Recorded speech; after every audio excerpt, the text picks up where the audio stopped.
Zaman park में तरबियत याफ्ता मुजाहिदीन यानी कि सूफी मोहम्मद के करीबी साथी भी सुनने में ये आ रहा है, जिस तरह प्रेस कॉन्फ्रेंस की आईजी साहब ने और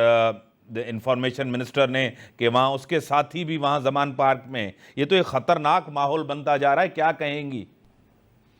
देखिए, इमरान खान को पहले भी हम तालिबान खान कहते थे और तालिबान ने इनको अपना गारंटर बनाया। इन्होंने उनके ऑफिसेस खोले, इन्होंने उनको हमेशा प्रोटेक्शन दी और यही वजह थी कि तालिबान जो है इनके दौर में इतने जिनकी कमर तोड़ दी गई थी ऑपरेशन ज़रबे अज़्द के बाद, वो ना सिर्फ स्ट्रांग हुए, उनको प्रोटेक्शन मिली, बल्कि उनको स्ट्रांग दिया गया। ये खुद उनको जो है भारी रकूम पहुंचाया करते थे, इनके एमएनएस, इनके एमपीएस और केपीके में इनकी गवर्नमेंट के अंदर उनको भरपूर ऑक्सीजन देके मरों को दोबारा जिंदा किया। और आज देखेंगे वो तमाम चीजें जो है जो जिसका हम पहले से कह रहे थे, वो तमाम चीजें सबूत के तौर पर ना सिर्फ आ गई सब पूरी कौम के सामने, बल्कि आपने ये देखा कि किस तरह रियासत से और रियासती इदारों से टकराव और महाज आराई की जो है कैफियत है। ये पहले पार्लियामेंट पे और इदारों पे हमले करते थे।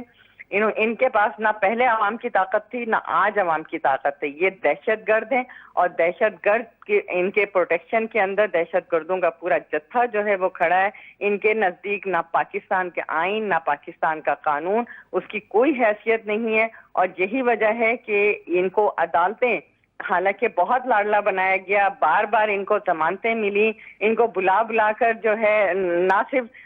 बाहर से जमानतें मिल गई, बल्कि जिस तरीके से इन्होंने अदालत को एक सवालिया निशान बना दिया अदालती कारकर्दगी पे। और जब अब कोर्ट जो है मुस्तकिल इनको नाकाबिले जमानत वारंट जारी कर चुकी है, ये पेश होने को तैयार नहीं, ना सिर्फ कोर्ट को ना पार्लियामेंट को। आपने देखा कि इन्होंने अपने मकासद के लिए इस मुल्क में हुकूमत हासिल की और इस मुल्क की मईशत को, इस मुल्क की सब पॉलिसी को, खारजा पॉलिसी को, इस मुल्क की पॉलिटिक्स को इन्होंने तबाह बर्बाद कर दिया। और ना सिर्फ हमारे नौजवानों के, बल्कि इन्होंने पूरी कौम को तबाही के दहाने पे पहुंचाने के बाद पार्लियामेंट से वोट ऑफ नो कॉन्फिडेंस का सामना ना किया, बल्कि पार्लियामेंट से जो है पहले भी पार्लियामेंट पे बाहर से हमले किए, फिर अंदर जो कुछ होता रहा पूरी कौम ने देखा कि इनके वुज़रा जो गुंडागर्दी करते थे, जो जबान इस्तेमाल करते थे, हत्ता कि गाली गलोच जो धींगा मस्ती जो कुछ होती थी हाथ तक उठाए गए, लोगों को पार्लियामेंटेरियंस को तशद्दुद किया गया, उनको मारा गया। और सिर्फ यही नहीं, आपने देखा कि उसके बाद पार्लियामेंट से इन्होंने राह फरार इख्तियार की, झूठा जो है वो एक खत दिखाया गया और फिर उस खत को पहले अमेरिका से, उसके बाद अमेरिका के बाद इदारों से, फिर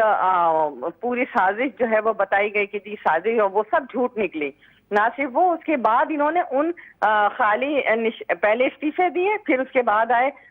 मुस्तकिल ये तकरार करते रहे कि हम इस्तीफे दे चुके हैं, हम इस पार्लियामेंट में नहीं जाएंगे। जब बाई इलेक्शन होता है फिर उसके ऊपर कौम का पैसा जाया होता है। अभी इन्हें क्या जरूरत थी जो इन्होंने पंजाब असम्बली और केपी के असम्बली डिसॉल्व करके एक ड्रामा किया और पूरी कौम को एक हिजान में मुब्तला किया है। आइन और कानून का जो इन्होंने तकद्दुस पामाल किया, जिस तरह